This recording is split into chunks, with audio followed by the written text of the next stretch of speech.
Il lui tendit les papiers du divorce avec la même indifférence désinvolte qui l'aurait mise à lui passer le sel. Après 10 ans de mariage, Gregory Stanton décida que sa femme Catherine était un modèle dépassé, prêt à être remplacé par quelqu'un de plus jeune, de plus élégant, sa secrétaire. Il sourit en imaginant sa nouvelle vie financée par la généreuse pension alimentaire qu'il était sûr d'obtenir. Il voyait Catherine comme une artiste discrète et sans prétention, une femme dont il s'était depuis longtemps lassé. Ce qu'il avait oublié, ce qu'il avait bêtement négligé, c'était son nom de famille, Vance. Il avait épousé la fille de Harrison Vance, un homme qui ne se contentait pas de jouer au jeu de la haute finance. Il détenait tout le conseil d'administration. Ce n'est pas seulement l'histoire d'un divorce, c'est l'histoire d'un titan de l'industrie qui a enseigné à son arrogant ex-gendre le sens véritable et brutal du mot faillite. Le silence dans leur vaste brownstone de l'Upper East Side était devenu une entité vivante. Il respirait dans les espaces entre les réponses laconiques de Gregory Stanton et les tentatives de conversation de plus en plus rares de Catherine Vance. Au cours de l'année écoulée, le silence s'était amplifié, nourri par les dîners manqués, les nuits tardives au bureau et l'odeur omniprésente d'un parfum qui n'était pas le sien, un gardénia bon marché mais persistant qui s'accrochait au revers de ses costumes bruns. Catherine suivit du doigt le bord de son verre de vin, dont le rouge profond du merlot contrastait fortement avec le marbre blanc stérile de leur îlot de cuisine. C'était leur 10e anniversaire. Ou plus exactement, c'était le 10e anniversaire du jour où ils avaient signé leur certificat de mariage. La célébration, tout comme leur communication, était inexistante. Greg était encore en retard. Il venait de conclure une affaire importante. « Kate, tu ne comprendrais pas la pression », avait-il écrit dans un SMS 3 heures plus tôt. Cette condescendance lui était familière. Au début, il admirait son travail d'architecte en herbe, son sens du design durable et des espaces communautaires. Maintenant, il appelait cela son petit hobby, un passe-temps pittoresque pour une femme qui n'avait pas à se soucier d'une véritable carrière. Il avait oublié que son petit passe-temps lui avait valu d'être nominé pour le prestigieux prix Pritzker d'architecture il y a 5 ans, une réussite qu'il avait considérée comme un coup de chance. Sa carrière reposait sur la création de fondations basées sur la compréhension des murs porteurs et de l'intégrité structurelle nécessaire pour construire quelque chose de durable. Elle voyait les fissures dans leur propre fondation avec une douloureuse clarté. Ce n'étaient plus de simples fissures, c'était une des failles béantes qui menaçaient de faire s'effondrer toute la façade. La source du poison avait un nom, Jessica Thorne, son assistante de direction. Greg l'avait embauchée un an auparavant, louant son efficacité et son attitude dynamique. Catherine l'avait rencontrée une fois lors d'un gala d'entreprise. Jessica avait des angles vifs et un sourire prédateur, ses yeux s'attardant un peu trop longtemps sur Greg. Elle avait appelé Catherine « maman », un mot dégoulinant d'un respect fin et sirupeux qui ressemblait davantage à une insulte. Les preuves s'étaient accumulées lentement, insidieusement. Les SMS tardifs qu'il avait pris à la légère, les qualifiant d'urgents pour le travail, les relevés de cartes de crédit avec des dépenses pour des déjeuners dans un bistrot français intime où Catherine n'était jamais allée, la façon dont il gardait désormais son téléphone comme s'il s'agissait d'un secret d'État. Catherine n'était pas idiote, mais elle était romantique. Elle croyait aux vœux qu'ils avaient prononcés. Elle avait essayé de lui parler pour combler le fossé qui s'était creusé entre eux, mais c'était comme parler à un mur. Un mur beau et impeccablement habillé.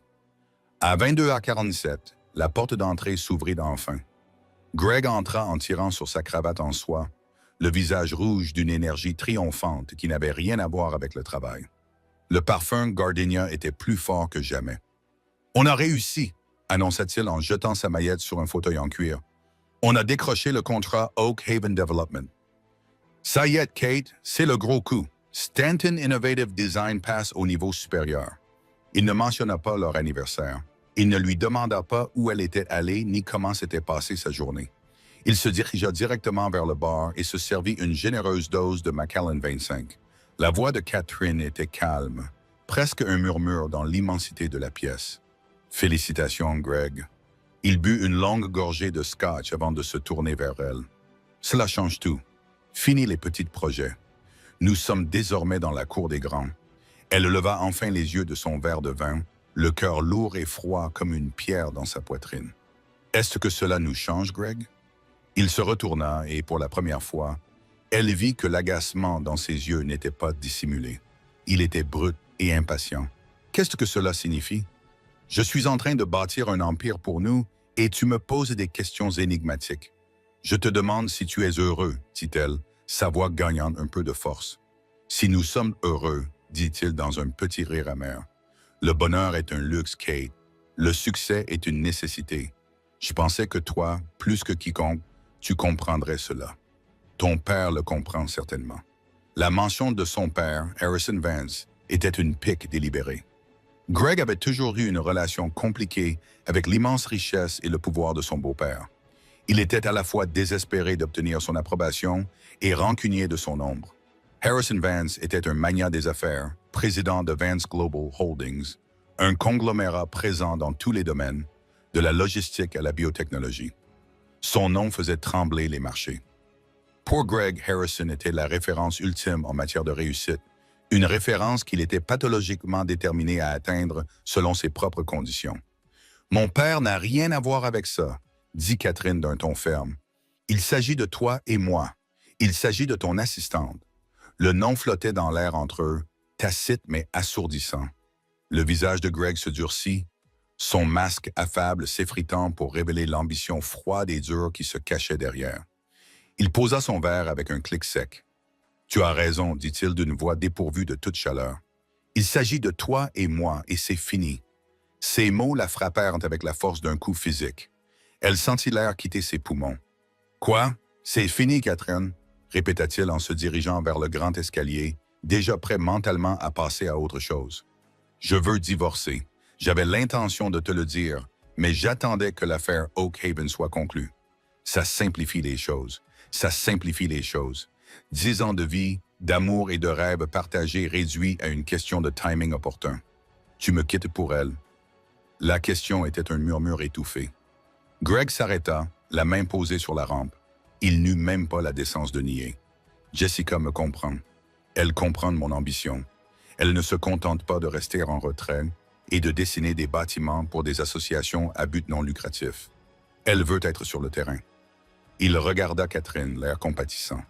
C'était la chose la plus insultante qu'il pouvait faire. « Nous nous sommes simplement éloignés l'un de l'autre. Kate, ça arrive. Les gens changent. » Catherine resta figée, son verre de vin serré dans la main. Le silence dans lequel elle vivait depuis 1 an se transforma soudain en un rugissement assourdissant dans ses oreilles. Il la rejetait. Il renonçait à leur vie commune pour une liaison sans importance et un contrat plus lucratif. Il continua à monter les escaliers, ses pas résonnant dans l'espace caverneux. « Mon avocat contactera le vôtre demain, » lança-t-il. « Essayons de rester civilisés. Je serai généreux, bien sûr, en souvenir du bon vieux temps. » Alors qu'ils disparaissaient dans leur chambre, la chambre qu'ils avaient partagée pendant 10 ans, pour faire ses valises, Catherine baissa lentement la main. Elle regarda le vin coûteux, le marbre poli, l'éclairage conçu par un architecte qui diffusait une lueur chaleureuse dans cet espace froid et vide. Ce n'était plus un foyer. C'était un monument dédié à un mensonge. Une seule larme coula sur sa joue. Il pensait avoir le contrôle. Il pensait être celui qui menait la danse, qui dictait les conditions de leur séparation. Il la croyait être une artiste calme et douce qu'il pouvait facilement écarter. Il avait oublié que lorsqu'elle est attaquée, une fondation s'appuie sur son socle, et son socle était un homme nommé Harrison Vance. Dans son arrogance, Gregory Stanton n'avait pas seulement mis fin à un mariage. Il avait déclaré la guerre à un empire. La réunion eut lieu dans une salle de conférence aux parois de verre au 50e étage d'un gratte-ciel du centre-ville, le bureau de l'avocat spécialisé dans les divorces de Greg, un requin nommé Alistair Finch. La vue sur Central Park était à couper le souffle, une mer de verre et d'or sous le soleil d'automne. Mais Catherine ne voyait rien de tout cela. Son monde s'était réduit à la table en acajou poli et au visage suffisant des 2 hommes assis en face d'elle et de son avocat, un homme calme et méthodique nommé Robert Abernathy. Abernathy était l'homme de son père, envoyé le lendemain matin après l'appel téléphonique tardif et larmoyant de Catherine à Harrison. Il avait près de 70 ans, un esprit aussi vif qu'un éclat de verre et une loyauté absolue envers la famille Vance. Il avait examiné le contrat prénuptial qu'elle et Greg avaient signé 10 ans auparavant, un document à toute épreuve rédigé par son propre cabinet. Les exigences de M. Stanton sont audacieuses. Abernathy le lui avait dit ce matin-là, d'un ton sec comme de la poussière. Il semble agir en se méprenant gravement sur sa situation juridique. Assise maintenant face à cette méprise incarnée, Catherine comprit. Greg rayonnait d'une confiance qui frôlait la mégalomanie. Fort de son récent accord avec Oak Haven, il se considérait comme un titan de l'industrie intouchable, un self-made man qui avait gagné sa place à la table des négociations. Bon, venons-en au fait. Finch fit glisser un dossier relié en cuir sur la table. Gregory a été plus que raisonnable dans sa proposition. Dans l'intérêt d'un règlement rapide et à l'amiable, il ne revendique aucun droit sur la fiducie personnelle de Catherine, qui, comme nous le savons tous, est considérable. Il fit une pause, comme s'il attendait des remerciements. Abernathy se contenta de le fixer du regard, l'expression indéchiffrable. Finch s'éclaircit la gorge et poursuivit. Gregory conservera bien sûr la maison en grès brun. Il la considère comme le principal actif du mariage, le reflet de sa réussite. Il demande également 50% de tous les actifs liquides accumulés pendant le mariage, ce qui inclut le portefeuille d'investissement commun chez Morgan Stanley. Enfin, il demande une pension alimentaire unique d'1 million de dollars pour compenser la détresse émotionnelle et les sacrifices professionnels qu'il a consentis pour soutenir les activités artistiques de Catherine. Catherine sentit un rire hystérique monter dans sa gorge. Des sacrifices professionnels. Il s'était ouvertement moqué de son travail pendant des années.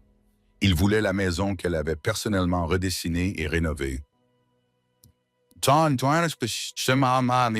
Et mettant tout son cœur et toute son âme dans chaque détail, il voulait 5 millions de dollars pour le préjudice moral causé par son infidélité avec sa secrétaire. Avant qu'elle n'ait pu parler, Abernathy leva la main dans un geste subtil et discret. « Monsieur Finch, Monsieur Stanton. » Il commença d'une voix calme et posée. « Soyons parfaitement clairs. Le contrat prénuptial signé par les deux parties le 12 juin 2015 est sans équivoque. En cas de dissolution du mariage pour cause d'infidélité, la partie fautive perd tout droit sur les biens communs et n'a droit à aucune pension alimentaire. » Greg ricana, se penchant en arrière sur sa chaise avec un soupir théâtral. « Oh, allez, cette clause d'infidélité est archaïque. Elle ne tiendra jamais devant un tribunal. Qui peut dire qui est en tort? Les mariages sont compliqués. »« Vraiment? » demanda Abernathy, les yeux rivés sur ceux de Greg. « Parce que j'ai ici une déclaration sous serment du concierge du Mandarin oriental détaillant les rendez-vous hebdomadaires de M. Stanton avec une certaine Miss Jessica Thorne au cours des 8 derniers mois. J'ai des reçus de Tiffany & Co. pour un collier en diamant qui n'a pas été acheté pour ma cliente. J'ai également un rapport d'expertise numérique provenant de l'ordinateur portable personnel de M. Stanton, celui qui est enregistré comme un bien matrimonial commun, qui contient un enregistrement assez complet de sa correspondance. Voulez-vous que je vous en fasse la lecture? » Le sourire confiant de Greg vacilla. Une lueur de panique traversa son regard avant qu'il ne la masque par de la colère. « C'est une atteinte à la vie privée. Vous ne pouvez pas utiliser cela. Nous pouvons et nous le ferons, » déclara Abernathy d'un ton catégorique. L'ordinateur portable a été acheté avec des fonds provenant d'un compte commun, ce qui en fait un bien matrimonial. La preuve est recevable et elle est accablante. Finch, l'avocat hors de prix, se tortilla, mal à l'aise. Il ne s'attendait pas à un tel niveau de préparation. Il s'attendait à une épouse en larmes, le cœur brisé, prête à payer n'importe quel prix pour faire disparaître sa douleur. Il ne s'attendait pas à la branche juridique de Vance Global Holdings. Abernathy continua en faisant glisser une feuille de papier sur la table. « Voici notre contre-proposition. C'est également notre offre finale. Catherine conservera la maison et tout son contenu. Elle conservera 100% du portefeuille d'investissement commun. Monsieur Stanton quittera les lieux dans les 48 heures. Il sera autorisé à importer ses effets personnels qui seront emballés pour lui sous surveillance. Il n'y aura pas de pension alimentaire. En échange de son acceptation immédiate et inconditionnelle de ces conditions, Catherine acceptera de signer un accord de confidentialité concernant les circonstances du divorce. » Il se pencha légèrement en avant, baissant la voix pour murmurer d'un ton conspirateur. « J'imagine que le conseil d'administration de l'Oak Haven Development Group, un groupe notoirement conservateur, pourraient voir d'un mauvais œil la moralité de leur nouveau partenaire si certains détails venaient à être divulgués à la presse. Un risque pour leur réputation, je crois qu'ils appellent ça. La menace était claire, froide et tout à fait terrifiante. Le visage de Greg passa du pâle au rouge vif, tacheté de colère. Il était acculé, surpassé à chaque tournant. Il regarda Catherine, s'attendant à voir le triomphe dans ses yeux, mais il n'y trouva qu'une profonde tristesse. C'était l'homme qu'elle avait aimé, réduit à un étranger mesquin et cupide. C'est à cause de lui, n'est-ce pas? Greg cracha sa voix, tremblant de rage. C'est ton père. Tu as couru pleurer chez papa et qu'il a envoyé son pitbull pour nettoyer ton gâchis. Tu ne peux rien faire toute seule. N'est-ce pas, Kate? L'insulte destinée à la blesser ne l'atteignit guère. Elle avait passé une décennie à essayer de prouver qu'elle était plus que la fille de Harrison Vance. Elle s'était construit une carrière, un foyer, une vie, tout cela dans le but de voler de ses propres ailes. Et au final, lorsque l'homme à qui elle avait donné cette vie avait tenté de tout détruire, c'était le pouvoir de son père qui l'avait protégée. Elle ne manqua pas d'apprécier l'ironie de la situation. « Signe le papier, Greg, dit-elle d'une voix qui trouvait une force qu'elle ne se savait pas posséder. C'est fini. Signez et partez. » Son regard passa rapidement de Catherine Abernathy à son propre avocat, qui secoua la tête de manière presque imperceptible. Finch savait qu'ils étaient vaincus. Se battre reviendrait à exposer son client à l'humiliation publique et à la ruine professionnelle. D'une main tremblante de rage, Greg saisit un stylo et apposa sa signature sur le document. Il jeta le stylo sur la table et le bruit résonna dans la pièce silencieuse. Il se leva brusquement, sa chaise raclant bruyamment le sol. Il pointa Catherine du doigt. « Vous le regretterez, siffla-t-il. J'ai bâti mon entreprise à partir de rien. Je n'ai pas besoin de vous. Je n'ai pas besoin de l'argent de votre père. J'ai le contrat Oak Haven. Je suis toujours gagnant. Vous et votre père. Vous verrez. » Il sortit en trombe de la pièce, Finch se précipitant à sa suite. La porte se referma dans un clic et Catherine expira enfin l'air qu'elle retenait. Elle ne ressentait aucune victoire, seulement une douleur creuse. La rupture était complète. Les liens juridiques étaient rompus. Mais alors que les derniers mots arrogants de Greg flottaient dans l'air, elle savait que c'était loin d'être terminé. Il ne comprenait pas. Il pensait qu'il s'agissait d'un accord de divorce. Il ne pouvait pas comprendre qu'il n'avait pas seulement insulté Catherine Vance, l'architecte. Il avait profondément insulté Catherine Vance, la fille bien-aimée de Harrison Vance. Et pour un homme comme Harrison, certaines insultes étaient des dettes qui ne pouvaient être remboursées qu'avec des intérêts dévastateurs. Le bureau de Harrison Vance, situé au 4e étage du Vance Global Building, témoignait de sa philosophie. Le pouvoir est discret. Il n'y avait aucune démonstration ostentatoire de richesse. Les murs étaient recouverts de panneaux d'acajou foncé non polis. Le mobilier était minimaliste, une collection de pièces émais et l'orbusier qui privilégiait la forme et la fonction plutôt que l'apparence. La seule œuvre d'art était un immense tableau de Mark Rothko. Ses couleurs profondes et sombres semblaient absorber tous les sons de la pièce. La vue, un panorama de la ligne d'horizon de Manhattan, était la seule véritable décoration, un rappel constant du monde qu'il dominait. Harrison lui-même ressemblait beaucoup à son bureau. À 72 ans, il était mince et impeccablement vêtu d'un costume sur mesure qui coûtait plus cher que la plupart des voitures. Ses cheveux étaient d'un argent parfaitement coiffé et ses yeux, d'un bleu perçant, ne manquaient rien. Il se déplaçait avec une grâce délibérée et sans hâte qui contrastait avec la vitesse féroce à laquelle son esprit fonctionnait. C'était un prédateur qui n'avait pas besoin de rugir. Sa simple présence suffisait à faire taire une salle. Il avait écouté l'appel initial de Catherine 2 jours auparavant, avec un calme qui aurait déconcerté quiconque ne le connaissait pas. Il ne l'avait pas interrompu. Il n'avait pas fait de platitude. Il avait simplement absorbé les détails de la douleur de sa fille et de la trahison de Gregory Stanton. Lorsqu'elle avait terminé, la voix étranglée par les larmes, il n'avait prononcé que 4 mots. « Je m'en occupe ». Il était maintenant assis derrière son immense bureau, ne regardant pas la ville, mais une tablette affichant un organigramme complexe. Robert Abernathy était assis en face de lui, venant directement de la réunion avec Greg et son avocat. Il a signé.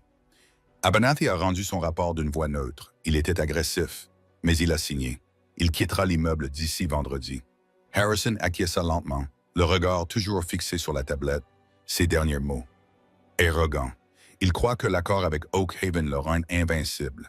Il s'est attribué le mérite d'avoir bâti son entreprise à partir de rien et a déclaré qu'il n'avait pas besoin de Catherine ni de l'argent de sa famille. Un rare sourire froid effleura les lèvres de Harrison. Il n'atteignit pas ses yeux. C'est une interprétation plutôt créative de l'histoire. Il tapota l'écran de sa tablette. J'ai demandé à mes analystes chez Kroll d'étudier en profondeur les conceptions innovantes de Stanton. Une lecture fascinante. Il fit pivoter la tablette pour qu'Abernathy puisse la voir. Il s'agissait d'un historique détaillé de l'entreprise de Greg depuis sa création. Le capital de départ, dit Harrison en montrant la première entrée. 500 000 $. Les registres officiels indiquent qu'il s'agissait d'un héritage d'une tante éloignée. En réalité, il s'agissait d'un virement bancaire anonyme provenant d'une filiale de Vance Global Trust, un cadeau de mariage que j'avais fait à Catherine, qu'elle avait ensuite prêté à son ambitieux nouveau mari, afin qu'il ait le sentiment de construire quelque chose par lui-même. Il tapota à nouveau l'écran, son premier contrat important, un hôtel-boutique à Soho. Le promoteur, un certain M. Petersonen, s'était montré remarquablement accommodant quant à ses conditions. Par coïncidence, l'entreprise de construction de M. Peterson avait un prêt de 40 millions de dollars auprès de Gibberlar Financial, une banque dans laquelle Vance Global détient une participation de 19%. Un mot discret de ma part au président de la banque a permis de s'assurer que M. Peterson soit réceptif au nouveau architecte promoteur. Il continua à parcourir la liste. Une variante de zonage qui avait été mystérieusement approuvée. Un fournisseur clé qui avait accordé une généreuse ligne de crédit alors que personne d'autre ne le faisait. Un article négatif dans le journal sur un concurrent qui a été supprimé à la dernière minute. Chaque étape de l'ascension de Greg avait été discrètement et imperceptiblement pavée par l'influence de Harrison Vance. Greg était tellement aveuglé par sa propre ambition qu'il avait confondu une rampe de lancement soigneusement construite avec son propre talent inné. Il croit avoir bâti son empire, murmura Harrison, plus à lui-même qu'à Abernathy. Il n'a aucune idée qu'il n'était qu'un locataire dans un immeuble qui m'appartenait depuis le début. Il est temps de lui signifier un avis d'expulsion. Abernathy observait son patron, un homme qu'il servait depuis 40 ans. Il l'avait vu démanteler des entreprises, orchestrer des prises de contrôle hostiles et écraser des concurrents avec une précision chirurgicale. Mais cette fois-ci, c'était différent. Sous son calme glacial se cachait une rage personnelle. C'était pour Catherine. « Quelles sont vos instructions ?» demanda Sir Abernathy. Harrison leva enfin les yeux de sa tablette et fixa son avocat d'un regard glacial. Le groupe Oak Haven Development. Le financement de ce projet repose sur un consortium complexe de prêteurs. Trouvez le pivot. Le prêteur dont le retrait provoquerait une cascade de défaites. Grâce à leur position, nous deviendrons leur principal créancier. Comprise, monsieur, et les autres lignes de crédit de Stanton. Stanton Innovative Design est endetté jusqu'au cou, dit Harrison en baissant la voix. Il a utilisé les bénéfices prévisionnels de l'accord Oak Haven pour obtenir un prêt d'expansion massif auprès de Gibberlar Financial Hall, la banque même que nous l'avons aidé à créer il y a des années. J'ai eu une conversation avec le président Reynolds ce matin, une conversation très agréable. Nous avons discuté de la gestion des risques. J'ai fait part de mes inquiétudes concernant la surexposition au secteur volatile de l'immobilier commercial.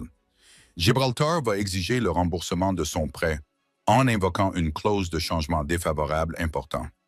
Le montant total sera dû dans 30 jours. 30 jours. C'était une condamnation à mort pour une entreprise comme celle de Greg. Ses fournisseurs. Abernathy a indiqué que la plupart de ces contrats importants sont conclus avec des filiales du groupe Allstate Materials. Comme vous le savez, notre fonds de pension est leur plus grand investisseur institutionnel. Ils seront informés qu'en raison d'une révision stratégique, toutes les conditions de crédit accordées à Stanton Innovative Design sont révoquées. Le paiement de toutes les commandes futures devra être effectué immédiatement à l'avance.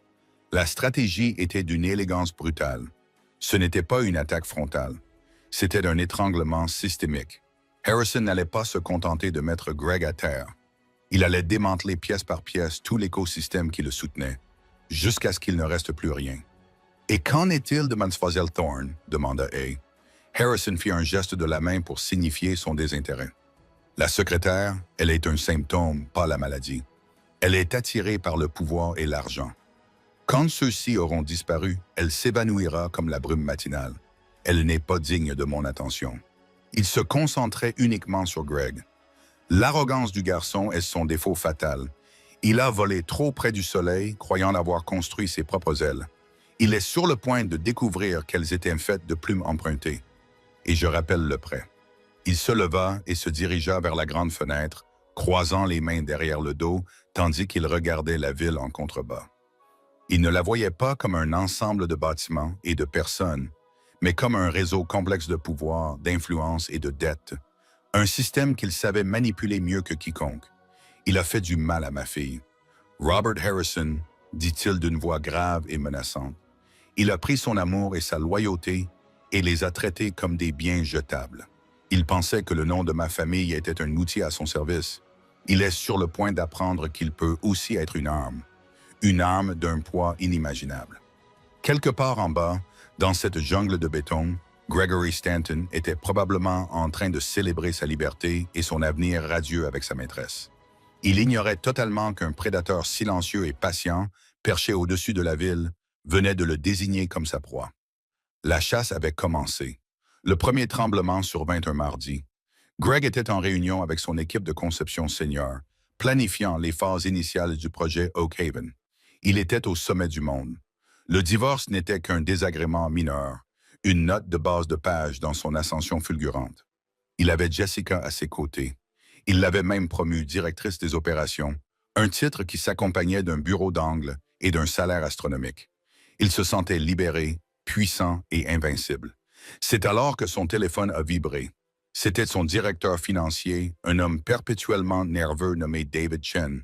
« Vous devez voir ça », a dit David, la voix tendue par l'angoisse.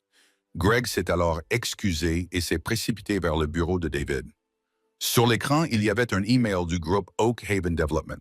Il s'agissait d'un avis officiel invoquant des changements imprévus dans leur structure financière. Ils suspendaient le projet pour une durée indéterminée. « Qu'est-ce que cela signifie » demanda Greg. « Nous avons un contrat. Cela signifie qu'il se retire » répondit David, le visage pâle. Le contrat comporte une clause de résiliation, l'article 7B. Si leur financement principal est retiré, ils peuvent dissoudre l'accord moyennant une pénalité. La pénalité représente une fraction de la valeur du projet. Greg ressentit un frisson de peur. Leur financement était solide. Il s'agissait d'un consortium dirigé par la Deutsche Bank. David était-il stressé? Selon ma source, une société de capital investissement, Blackwood Capital, a racheté la position de la Deutsche Bank la semaine dernière. Elle a ensuite déclaré les conditions du prêt inacceptables et a retiré son financement. Tout le consortium s'est effondré. Blackwood Capital. Greg fronça les sourcils. Je n'ai jamais entendu parler d'eux. Ils sont nouveaux, mais ils sont agressifs.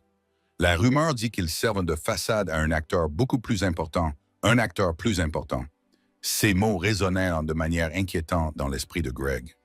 Il passa le reste de la journée au téléphone à crier sur les avocats et ses contacts chez Oak Haven, mais c'était comme frapper un fantôme. La décision était définitive. L'accord qui devait faire de lui une légende avait disparu. Le lendemain, le deuxième choc survint. C'était un appel de Mark Reynolds, le président de Gibraltar Financial. Greg avait joué au golf avec lui. Il le considérait comme un ami. « Greg, mon garçon, j'ai une terrible nouvelle, » dit Reynolds, sa voix dégoulinant d'une sympathie hypocrite et bien rodée. Le conseil d'administration a tenu une réunion d'évaluation des risques. Compte tenu de l'effondrement de l'accord avec Oak Haven, nous constatons un changement défavorable important dans les perspectives financières de votre entreprise. Nous devons exiger le remboursement du prêt d'expansion de 20 millions de dollars. Conformément à la convention, il est dû dans 30 jours. Le téléphone était glissant dans la paume moite de Greg. 30 jours. Mark, vous n'êtes pas sérieux. C'est impossible, je ne peux rien faire. Greg, le conseil d'administration est effrayé. Vous savez comment ça se passe. Greg ne savait pas comment ça se passait. Il ne s'était jamais trouvé de ce côté du téléphone auparavant. Il avait toujours été celui qui était favorisé, celui dont les risques étaient pris en charge. Et soudain, il était devenu un handicap. Les tremblements se transformaient en tremblements de terre. Il appela ses fournisseurs chez Allstate Materials Group pour commander l'acier et le béton nécessaires à un projet en cours de moindre envergure.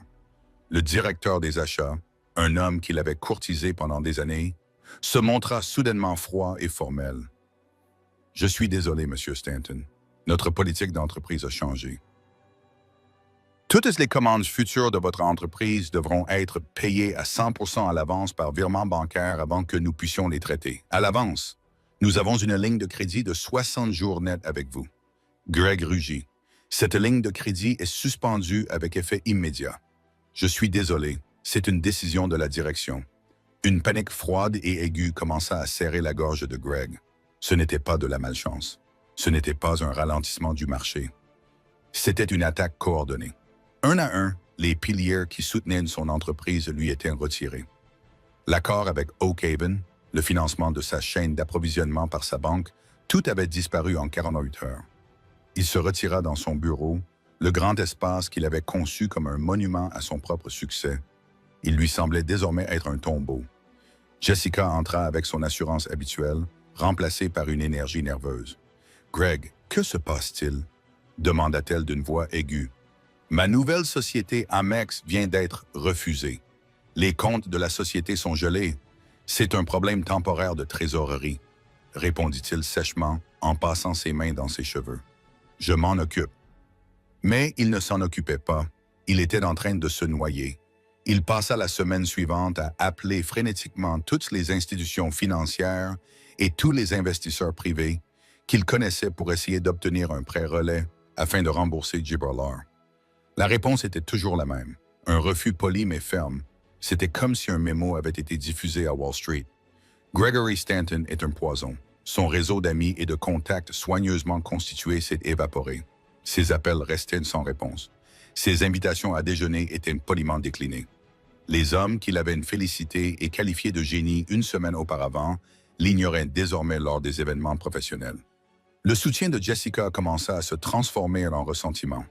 Les virées shopping cessèrent, les dîners somptueux ont été remplacés par des soirées tendues à manger des plats à emporter dans la maison en briques rouges à moitié vides. Les affaires de Catherine avaient été emballées et emportées avec une efficacité impitoyable, laissant des espaces vides et stériles qui se moquaient de lui. « Tu m'avais promis que nous irions au sommet », a déclaré Jessica un soir, la voix aiguë et accusatrice en regardant une facture en retard pour sa nouvelle Mercedes. « Je n'ai pas l'impression d'être au sommet. J'ai plutôt l'impression d'être sur un bateau en train de couler. J'ai juste besoin de plus de temps, » insista-t-il, son désespoir palpable. « Quelqu'un me fait ça. C'est une attaque ciblée. Qui ferait ça? » Elle ricana. « Tu n'es pas si important, Greg. » Mais alors qu'elle disait cela, une pensée effrayante, un souvenir surgit dans l'esprit de Greg. Il se souvint des yeux calmes et froids d'Abanath dans la salle de conférence. Il se souvenait de la tristesse silencieuse de Catherine. Et il se souvenait de sa propre remarque arrogante au moment de partir. « Toi et ton père. Tu verras. » Il avait pensé que c'était une menace qu'il leur lançait. Et si c'était une prophétie le concernant lui-même? Il tituba jusqu'à son bureau et ouvrit un terminal d'information financière. Il tapa Blackwood Capital, la mystérieuse société qui avait torpillé son accord. Il n'y avait pas beaucoup d'informations, juste une adresse enregistrée dans le Delaware et une liste de partenaires de gestion qu'il ne reconnaissait pas. Il commença à recouper les noms des partenaires. L'un d'eux, John C. Riley, avait précédemment siégé au conseil d'administration d'une société de biotechnologie. Il creusa davantage. Cette société de biotechnologie avait été rachetée 3 ans auparavant par Vance Global Holdings. Il sentit son sang se glacer. Ce n'était pas une coïncidence. C'était une signature. Il rechercha ensuite tous les principaux investisseurs du groupe State Materials. En tête de liste figurait le fonds de pension des employés de Vance Global. Enfin, il consulta la liste des membres du conseil d'administration de Gibraltar Financial. 3 des 12 membres avaient des liens directs avec des sociétés appartenant à l'empire Vance Global. Tout était lié. Harrison Vance. Ce n'était pas une déclaration de guerre bruyante et furieuse. C'était une exécution silencieuse et systématique. Harrison ne s'était pas attaqué à lui avec une épée. Il avait simplement passé quelques coups de fil discrets, actionné quelques leviers invisibles et réorganisé la réalité de Greg. Il lui avait coupé l'oxygène et attendait maintenant qu'il suffoque. Greg fixait l'écran, le réseau complexe de connexions qui scellait son destin. Son entreprise n'était pas un château de cartes parce qu'elle était faible. C'était un château de cartes parce que Harrison Vance avait toujours été propriétaire de la table sur laquelle il était construit. Et maintenant, il se contentait de le démanteler discrètement. Les 30 derniers jours de la vie professionnelle de Gregory Stanton furent une véritable leçon de torture psychologique. Chaque matin apportait un nouvel enfer. Les employés de valeur, sentant le sang dans l'eau, commencèrent à présenter leur démission. Les sous-traitants déposèrent des plaintes contre ses projets pour non-paiement. Le fisc lui envoya un avis d'audit imminent. L'édifice de son succès n'était pas seulement en train de se fissurer. Il était en train d'être réduit en poussière et il était pris au piège à l'intérieur. Il devint un fantôme hantant les couloirs de sa propre entreprise.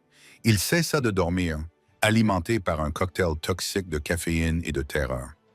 Il perdit du poids, ses costumes coûteux pendaient mollement sur son corps émacié.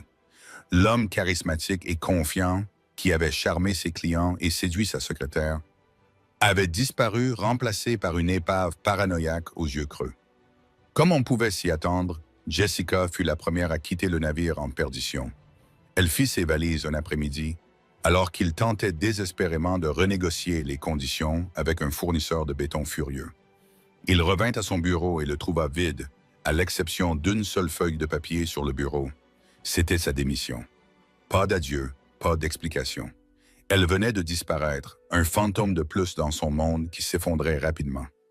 Il apprit plus tard qu'elle avait accepté un poste chez son plus grand concurrent, utilisant sans doute les informations confidentielles qu'elle avait glanées auprès de lui comme prime à la signature. Le jour du jugement dernier arriva, accompagné d'une pluie fine et grise qui reflétait l'état d'esprit de Greg.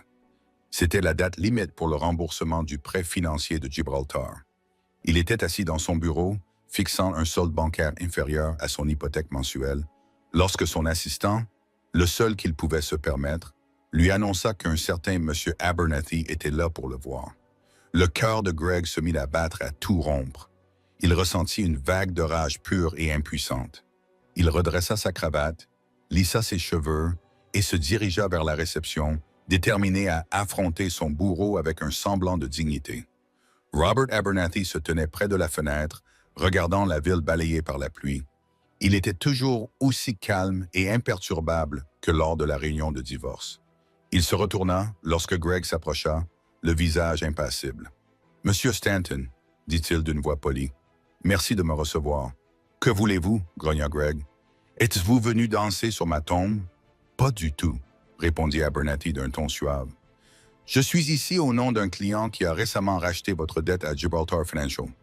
Comme vous êtes en défaut de paiement, mon client est désormais le principal créancier de tous les actifs de Stanton Innovative Designs, y compris sa propriété intellectuelle, ses contrats en cours et tous ses biens matériels. » Greg le regarda sans comprendre. « Votre client? Qui? Il semble que votre entreprise soit officiellement en faillite. » Abernathy continua, ignorant la question. « Un jour triste. Cependant, mon client y a vu une opportunité. Il a racheté l'entreprise clé en main au liquidateur pour une bouchée de pain, je tiens à le préciser. » La rage qui animait Greg fit place à une peur glaciale. « Qui a racheté mon entreprise? » murmura-t-il. Abernathy esquissa un petit sourire. La nouvelle propriétaire a jugé important de superviser personnellement la transition. Elle vous attend dans votre ancien bureau, elle. Le mot resta suspendu dans l'air. Soudain, Greg ne sentit plus ses jambes. Il trébucha devant Abernathy, son esprit refusant d'accepter la réalité. Il poussa la porte de son bureau, la pièce qui avait été le centre de son univers. Et elle était là. Catherine Vance se tenait près de son bureau, ne le regardant pas, mais regardant les planches du projet Oak Haven, qui étaient toujours accrochées au mur. Elle n'était plus la femme au cœur brisé et aux yeux rougis par les larmes qu'il avait laissées derrière lui. Elle portait un tailleur bleu marine sur mesure. Ses cheveux étaient tirés en arrière dans un style élégant et professionnel. Elle dégageait une confiance tranquille et une autorité qu'il n'avait jamais vue chez elle auparavant. Elle avait l'air puissante, elle ressemblait à son père. Elle se tourna vers lui, le regard calme et clair. Il n'y avait ni haine ni colère dans ses yeux, juste une évaluation froide et impartiale qui était en quelque sorte plus terrifiante que n'importe quelle rage. « Bonjour, Greg, dit-elle d'une voix posée. « Kate, qu'est-ce que c'est que ça? » Qu'est-ce que tu as fait? Balbutia-t-il. Moi? Elle haussa un sourcil. Je n'ai rien fait. J'ai été très occupé. J'ai créé ma propre entreprise. Elle s'appelle Foundations. Nous nous concentrons sur la rénovation urbaine durable. C'est très gratifiant. Elle fit un geste vers le bureau. Mais ceci, c'est le travail de mon père. Un petit projet parallèle. Il peut être très sentimental quand il s'agit de la famille. Greg s'effondra dans l'un des fauteuils réservés aux visiteurs, toute envie de se battre l'ayant finalement quitté. Il m'a ruiné. Non, dit Catherine d'une voix ferme. Tu t'es ruiné toi-même, Greg. Mon père t'a simplement retiré les filets de sécurité dont tu ignorais l'existence. Il t'a retiré les avantages invisibles, les prêts avantageux, les fournisseurs complaisants. Il t'a obligé à voler de tes propres ailes et tu t'es effondré. Il s'avère que l'empire que tu avais bâti n'était rien d'autre qu'un fantasme subventionné. Elle se dirigea vers le mur et commença calmement à décrocher les plans d'Oakhaven, les enroulant avec une aisance acquise par l'habitude. « Quoi? Que vas-tu faire de l'entreprise? » demanda-t-il d'une voix à peine audible. « Nous la dissolvons, répondit-elle simplement. Nous allons vendre les actifs physiques, les ordinateurs, le mobilier. Le nom Stanton Innovative Design cessera d'exister.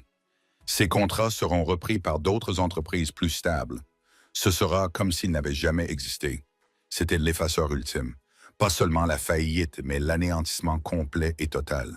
Son nom, son héritage, tout avait disparu. « Pourquoi, Kate? » demanda-t-il d'une voix pathétique. « Pourquoi aller aussi loin? » Elle le regarda enfin, et pour la première fois, il vit une lueur de la femme qu'il avait épousée, un éclair de la douleur qu'il lui avait causée.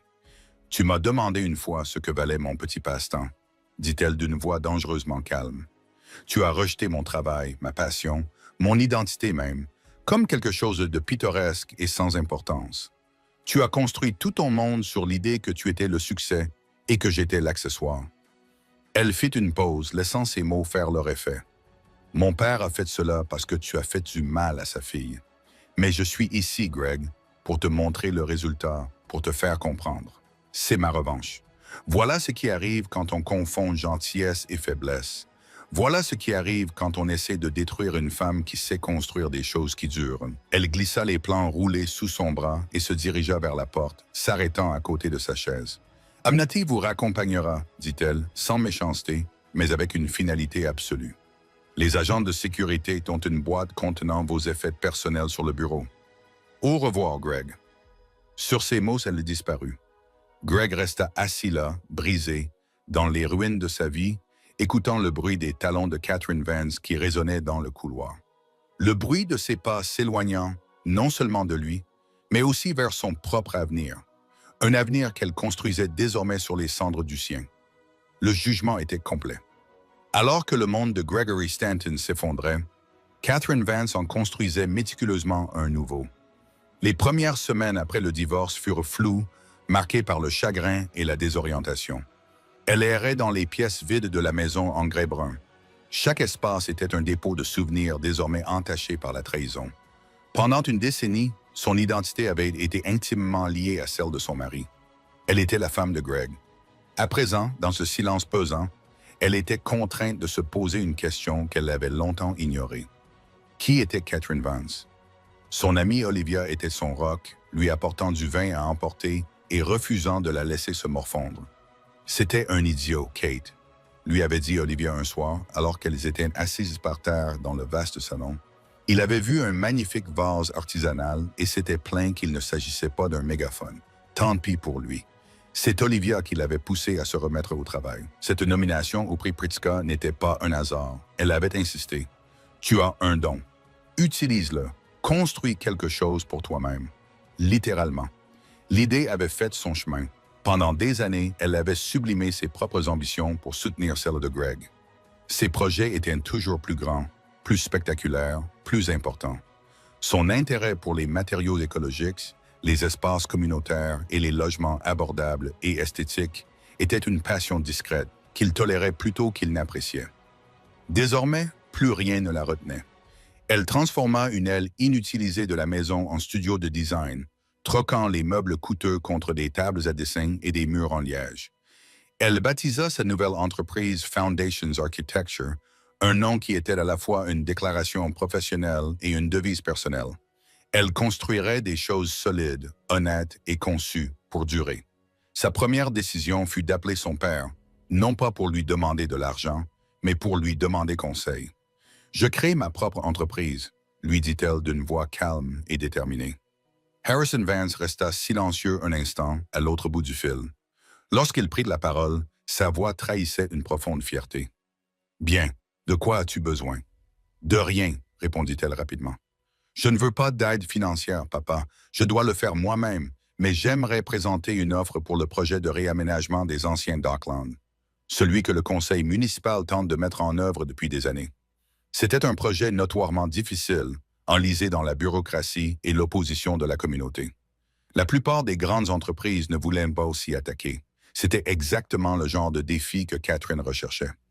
« Je veillerai à ce que ta proposition soit vue par les bonnes personnes. » Harrison a répondu, « Le reste dépend de toi. » Elle s'est investie corps et âme dans la proposition. Elle n'a pas seulement conçu des bâtiments, elle a conçu une communauté. Elle a intégré des jardins publics, une coopérative d'artistes subventionnés, des méthodes de construction à faible impact environnemental et une magnifique bibliothèque moderne financée par une subvention qu'elle a elle-même recherchée et demandée. Elle a passé des semaines à rencontrer les dirigeants communautaires, à écouter leurs préoccupations et à intégrer leurs commentaires dans ses conceptions. Elle n'était pas seulement une architecte imposant sa vision. Elle était une collaboratrice. Lorsqu'elle a présenté son projet au conseil municipal, elle n'était plus la femme discrète et modeste qui vivait dans l'ombre de son mari. Elle était passionnée, éloquente et brillante. Elle a parlé de créer un héritage non pas de verre et d'acier, mais de communauté et d'appartenance. Elle a remporté le contrat. C'était une victoire immense qu'elle avait gagnée entièrement grâce à ses propres mérites. La nouvelle fit sensation dans le monde de l'architecture. Les fondations de l'architecture, la nouvelle entreprise du quartier, avait décroché le projet impossible. Le travail devint sa thérapie et son salut. Elle engagea une petite équipe dévouée de jeunes architectes brillants qui partageaient sa vision. Son studio devint un centre dynamique de créativité et de collaboration, contrastant fortement avec l'environnement toxique et égocentrique de Stanton Innovative Designs. Elle était dans son élément, faisant le travail pour lequel elle était née. Elle était heureuse. C'était un bonheur profond et durable qu'elle n'avait pas ressenti depuis des années. C'est 3 mois après avoir vu Greg pour la dernière fois que leurs chemins se sont croisés une dernière fois. Elle était sur le chantier des Docklands, supervisant les premiers travaux de terrassement lorsqu'elle l'a aperçu. Il faisait partie de l'équipe de démolition, un sous-traitant engagé par l'entreprise de construction principale. Il était maigre, buriné par le temps et presque méconnaissable avec son casque et son gilet de sécurité sale. Le costume Brioni et la montre Patek Philippe avaient disparu, remplacés par un jean usé et des mains calleuses. Il l'aperçut en même temps. Son visage rougit de honte et il se détourna rapidement, espérant qu'elle ne l'avait pas remarqué, mais elle l'avait vu. Catherine ressentit un pincement au cœur, non pas de pitié, mais d'une étrange et lointaine conclusion. Telle était la réalité de son empire. Sans la main invisible de son père, c'était là que son talent et son ambition l'avaient mené. Elle s'approcha, son casque bien en place. Le chef d'équipe la vit arriver et prit immédiatement un air différent. « Mademoiselle Vance, tout est à votre satisfaction? »« Tout va bien, Bill, » dit-elle, les yeux fixés sur le dos de Greg. « Je me posais juste des questions sur cet homme là-bas. Son travail est-il satisfaisant? » Bill plissa les yeux. Stanton. « Oui, il est bon. Il râle beaucoup, mais il arrive à l'heure. Il se croit un peu trop malin pour quelqu'un qui manie une masse. » Catherine se contenta d'acquiescer. Elle aurait pu le faire licencier. Un seul mot de sa part et il aurait été renvoyé. L'idée lui traversa l'esprit, puis s'évanouit. Cela n'avait aucun intérêt. La guerre était finie. Elle avait déjà gagné. Elle s'éloigna sans un mot. Elle n'avait pas besoin de vengeance. Son succès, son bonheur, sa nouvelle vie florissante. C'était la seule chose qui comptait. Elle était Catherine Vance, l'architecte, la bâtisseuse, la créatrice. Elle était un phénix qui n'avait pas seulement renaît des cendres d'un mariage raté, mais qui avait utilisé ces mêmes cendres pour fertiliser le sol d'un nouveau départ brillant. En regardant le chantier tentaculaire à la base de la nouvelle communauté qu'elle était en train de créer, Elle savait avec une certitude absolue que le meilleur restait à venir. 2 ans plus tard, le gala de charité annuel de Vance Global Holdings battait son plein au Metropolitan Museum of Art. Le Grand Hall était rempli de l'élite financière, politique, artistique et philanthropique de la ville. Au centre de tout cela, debout à côté de son père, se tenait Catherine Vance. Elle n'était plus seulement la fille de Harrison Vance. Elle était une personnalité à part entière. Foundations Architecture était le cabinet le plus en vue de la ville. Le projet Dockland, désormais presque achevé, était salué comme un chef-d'œuvre de rénovation urbaine, un modèle pour les villes du monde entier. Il lui avait valu une multitude de récompenses, et cette fois, personne n'osait parler de coups de chance. Catherine était devenue une voix influente dans son domaine, recherchée pour ses idées novatrices et son intégrité inébranlable. Elle se déplaçait parmi la foule scintillante avec une grâce naturelle et une assurance qui ne venait pas de ses privilèges, mais de ses réalisations. Elle n'était plus la femme timide qui fuyait autrefois les projecteurs. Elle était une femme qui avait construit sa propre scène et qui la dominait désormais avec aisance. Son père la regardait avec un sourire sincère, chose rare chez lui. Leur relation avait changé. Le milliardaire protecteur et distant était devenu un mentor et un confident. Il ne la voyait plus comme une fille fragile à protéger, mais comme une brillante successeur, une titane d'un autre genre qui construisait avec compassion plutôt qu'avec cruauté. Il avait détruit le monde de Greg pour la protéger. Mais elle avait construit son propre monde grâce à sa force. Plus tard dans la soirée, alors qu'elle discutait avec le maire d'une nouvelle initiative de logement social, Robert Abernathy s'approcha d'elle discrètement. « Catherine, dit-il en s'inclinant respectueusement, j'ai pensé que cela vous intéresserait de savoir que Gregory Stanton a été officiellement libéré de la protection contre la faillite la semaine dernière. Toutes ses dettes ont été réglées, mais il reste pour ainsi dire sans ressources. « Et que fait-il maintenant ?» demanda-t-elle avec une curiosité plus clinique qu'émotionnelle. « Il travaille comme dessinateur pour une petite entreprise du New Jersey, » répondit Abernathy. « C'est un travail subalterne. Il conçoit des centres commerciaux et des parkings. Apparemment, son nom est tellement toxique dans le milieu architectural new-yorkais que c'est le seul travail qu'il a pu trouver. » Catherine imagina la scène un instant. Greg, l'homme qui rêvait de gratte-ciel étincelant, était désormais penché sur un bureau, dessinant les dimensions d'un parking. Il y avait une certaine justice cosmique dans tout cela. Lui qui avait méprisé son petit passe-temps était désormais engagé dans le travail le plus anonyme et le plus inhumain que leur domaine pouvait offrir. « Et Mademoiselle Thorne ?» se surprit-elle à demander. « Elle a tenu 6 mois dans l'entreprise concurrence avant d'être licenciée pour cause de mauvais résultats, » répondit Abernathy avec une pointe de satisfaction. Aux dernières nouvelles, elle était agente immobilier à Westchester, un marché très concurrentiel. Il n'était plus que des notes de bas de page dans un livre qu'elle avait fini de lire depuis longtemps. Leur sort ne la concernait plus. Son regard se posa de l'autre côté du hall, sur l'ingénieur en chef de son projet Dockland, un homme gentil et intelligent nommé David Chen, le même directeur financier qui avait travaillé pour Greg. Elle l'avait embauché après la faillite de Stanton Innovative Designs. Voyant son talent et son intégrité, ils s'étaient liés d'amitié au cours de longues nuits passées à travailler sur le projet, et une romance douce et respectueuse avait commencé à naître. Il croisa son regard et lui adressa un sourire chaleureux et sincère, sans arrière-pensée, seulement empreint d'affection. Elle lui rendit son sourire, envahi par un profond sentiment de paix. Sa vie était comblée, non seulement par le succès, mais aussi par un but, le respect et la promesse d'un amour fondé sur un véritable partenariat. Elle avait survécu à la trahison et au chagrin. Elle était sortie des décombres, non seulement intacte, mais plus forte, plus fidèle à elle-même que jamais. Gregory Stanton avait tenté de détruire sa vie. Il s'aimait pas, mais il n'avait pas compris un principe fondamental de l'architecture, un principe qu'elle incarnait désormais. On ne peut pas détruire une structure en attaquant sa façade. La véritable force, la force durable, vient de l'intégrité des fondations. Et ces fondations, construites sur le respect de soi, la passion et l'amour inébranlable de sa famille, étaient et seraient toujours indestructibles. Elle n'avait pas seulement reconstruit sa vie, elle avait créé un chef-d'œuvre étonnant et durable. L'histoire de Catherine nous rappelle avec force que les personnes les plus discrètes ont souvent les alliés les plus puissants, et que la véritable richesse ne se trouve pas dans un compte bancaire, mais dans le respect de soi et l'intégrité. Gregory Stanton a appris cette leçon à ses dépens, perdant tout parce qu'il avait sous-estimé la femme qu'il avait trahie. Il la considérait comme un accessoire de son succès, oubliant qu'elle était la fille de l'homme qui avait discrètement orchestré ce succès depuis le début. Des cendres d'une trahison dévastatrice, Catherine n'a pas seulement pris sa revanche. Elle a redécouvert son but et a bâti son propre empire selon ses propres conditions. Que pensez-vous de la vengeance silencieuse et épique de Harrison Vance? Était-elle juste justifiée ou est-elle allée trop loin sur elle? Faites-nous part de votre avis dans les commentaires ci-dessous.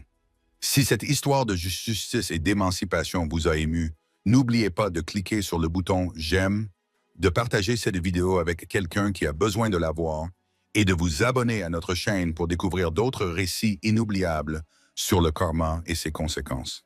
Votre soutien nous aide à donner vie à ces histoires.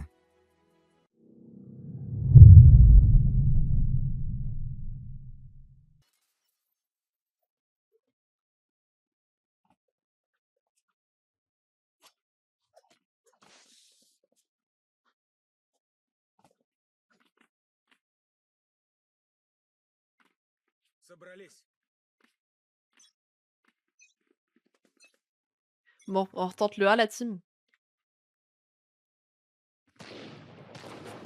C'est ma last. C'est ma last game. Après, c'est bon, j'ai eu mon content du jour.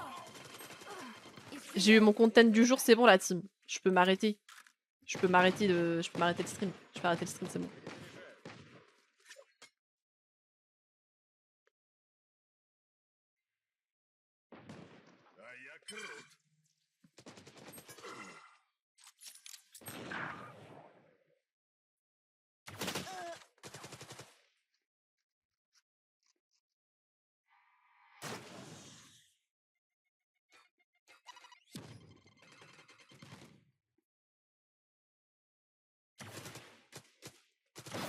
Ляг, полежи.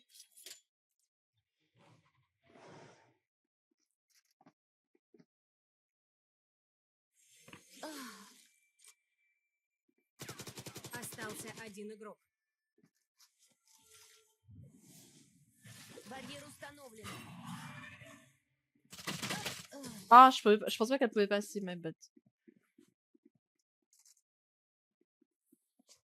C'est ma last game, faut qu'il revienne vite, hein, le gars. Est-ce qu'il est sur le Discord? Nitrox. Parce que ça m'aiderait vraiment beaucoup, là. Hein. J'ai fait 2 wins. Là, si je lose, en vrai, tant pis. Au moins, j'ai un peu gagné. J'ai gagné un peu derrière.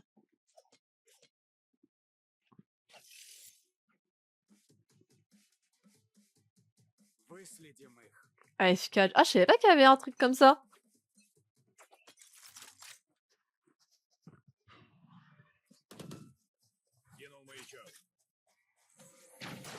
Стена готова. Я помогу.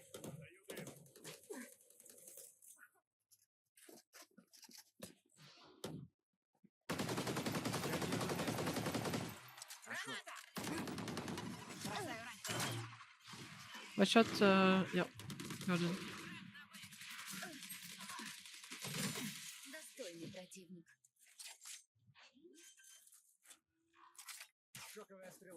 Спайк установлен. Ok. Ah, loot l'eau alors, donc. Ok. Враг на Б.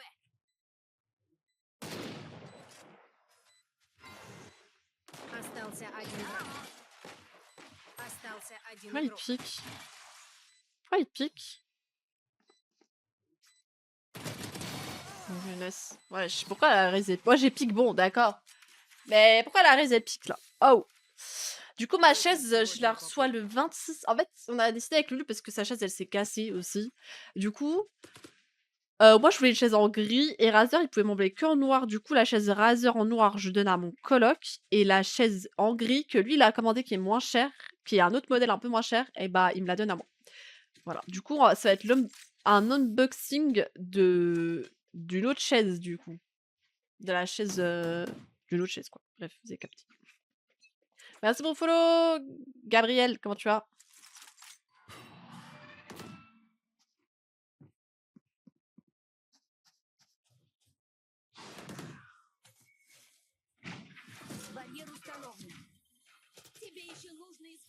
свой дом!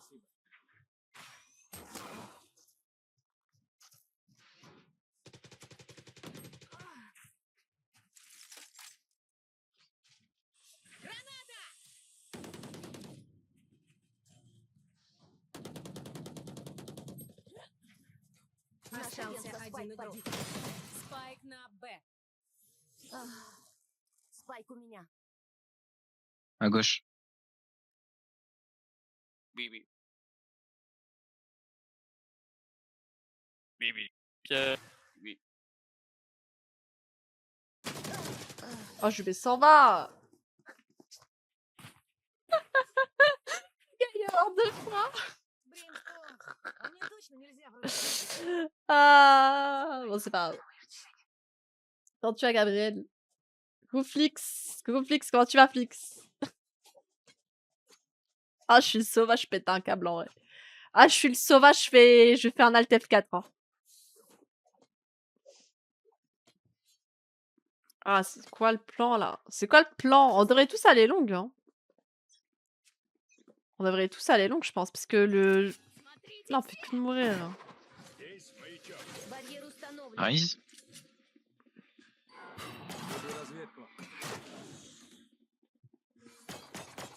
Перезаряжу. Rise, allô?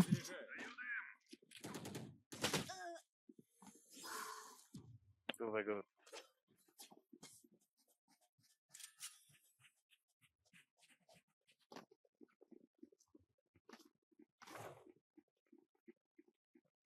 Make the zone be bring, please. Yes.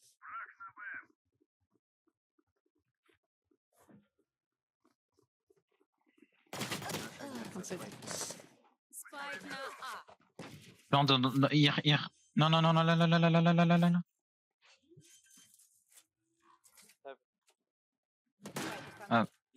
Остался один враг.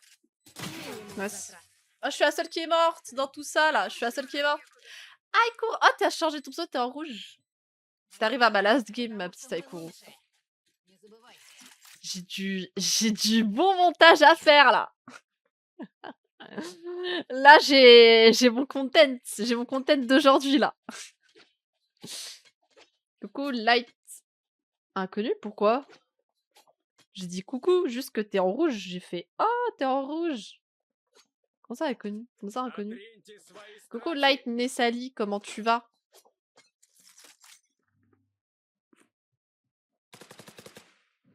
Good luck, thank you, bye bye. What we do? Ah, we survive. Стена готова. Поиграть захотелось. Mais t'es VIP? Bah, Ikuro, t'es VIP. Elle est folle. You have a drone? Ouais, Ikuro, elle peut se faire. Здесь. Go away. Mais elle est folle celle-là. Il est là, t'es toujours VIP, hein? I smoke top, jet. Ah. Merci, c'est bon. On peut lui offrir des subs. D'accord. Остался один Ah игрок. ouais, mais oh là là. Спайк на А.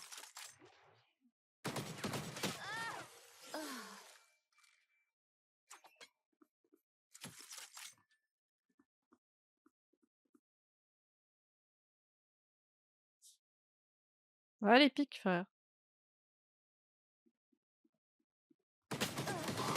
Ah, mais elle était à gauche, à droite.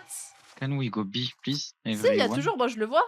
Ouais, et elle est VIP là. Pourquoi elle, c'est une fille. Ikuro est fille, une fille. Mais si, il y a un VIP. C'est pas disc... Bah, moi je le vois ton VIP. Moi je le vois ton VIP. Enfin, je te crois que tu le vois pas, mais je pense que c'est juste un bug parce que moi ton VIP je le vois. Hein. Peut-être parce que t'as un badge maintenant et du coup le badge il est caché, je sais pas. Купите мне это. Ok. Ouais, il veut pas me badge, c'est pas Спасибо. grave. Oh, ok, dingue. Tout ça pour me prendre une one tap.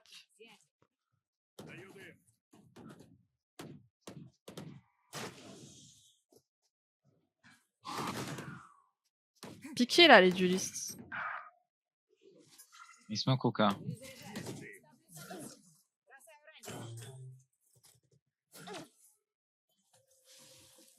Барьер установлен. Ah, Oka. Спайк Sight. на Б. Pourquoi je tremble comme ça? Pourquoi je fais des gauche-droite? Pourquoi je fais des gauche-droite?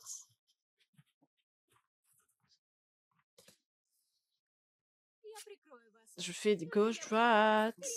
Je sais pas pourquoi.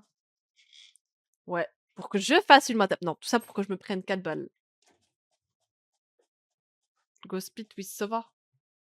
Jet or raise. Il parle à moi? Il parle à qui? Ouais, je suis un misogyne. Mais un misogyne un peu bizarre. On dirait il essaie d'être misogyne, mais je sais pas, il a peut-être des remords, tu vois, je sais pas. Il se bat contre lui-même. Il était schizophrène. Il était schizophrène, le gars. Bipolaire. Il était bipolaire. C'est un misogyne, mais il était un peu... Un peu bizarre, quoi. Il était un peu bizarre. Un jour, il dit... On va juste piquer un par un, là, ou quoi? Enfin, One mec. HP club. Ah, Flock. Идеально. Elle est trop nulle. Merci.